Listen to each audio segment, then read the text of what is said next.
জনগণকে কোনো অবস্থাতেই রাজপথে নামতে দিচ্ছে না তুর্কি প্রেসিডেন্ট এরদোয়ান সরকার। ইস্তাম্বুল মেয়র ইমামোগলু সমর্থকরা টানা তৃতীয় দিনের মতো শুক্রবার রাজধানী আঙ্কারার ইজমিরে অবস্থান নিলে নিরাপত্তা বাহিনীর কঠোর বাধার মুখে পড়লে শুরু হয় উত্তেজনা। পুলিশ জলকামান, কাঁদানে গ্যাস ছুড়লে পরিস্থিতি রূপ নেয় চরমে। এরদোয়ানের প্রধান রাজনৈতিক প্রতিদ্বন্দ্বী এবং 2018 সালের প্রেসিডেন্ট নির্বাচনে প্রার্থিতা ঘোষণার পরিকল্পনার মাঝেই বুধবার গ্রেপ্তার হন ইস্তাম্বুল মেয়র এক্রেম ইমামোগলু। এ নিয়ে ফুঁসে ওঠা তার সমর্থকরা প্রেসিডেন্ট এরদোয়ানের বিরুদ্ধে ক্ষোভ দেখিয়ে রাজপথ দখল নিয়েছে।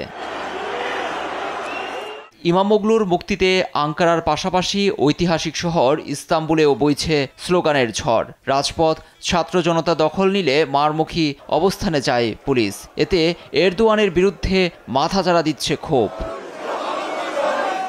এদিন ইস্তাম্বুলের সিটি হলের সামনে দেশটির প্রধান বিরোধী দল রিপাবলিকান পিপলস পার্টি সিএইচপির ডাকা সমাবেশে যোগ দেন 3 লাখের বেশি মানুষ। প্রেসিডেন্ট এরদোয়ানের হুঁশিয়ারি অগ্রাহ্য করেই ঘর ছেড়ে বেরিয়ে আসে বিরোধীরা। যারা এ পথে হাঁটবেন তাদের পথের সন্ত্রাসী হিসেবে গণ্য হবে বলেও শুক্রবার হুঙ্কার দেন তুর্কি প্রেসিডেন্ট। সমাবেশে যোগ দিয়ে সিএইচপির নেতা উজগোর ওজেল দেন পাল্টা হুঙ্কার।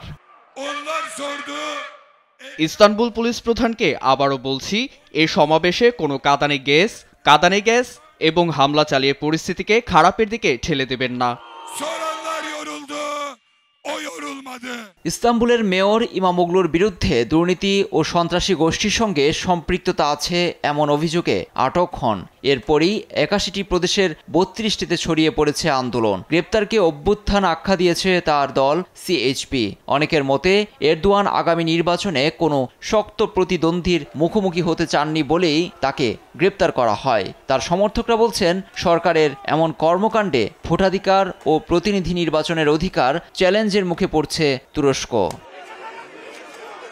লুৎফর কবির, নিউজ ডেস্ক, দেশ টিভি।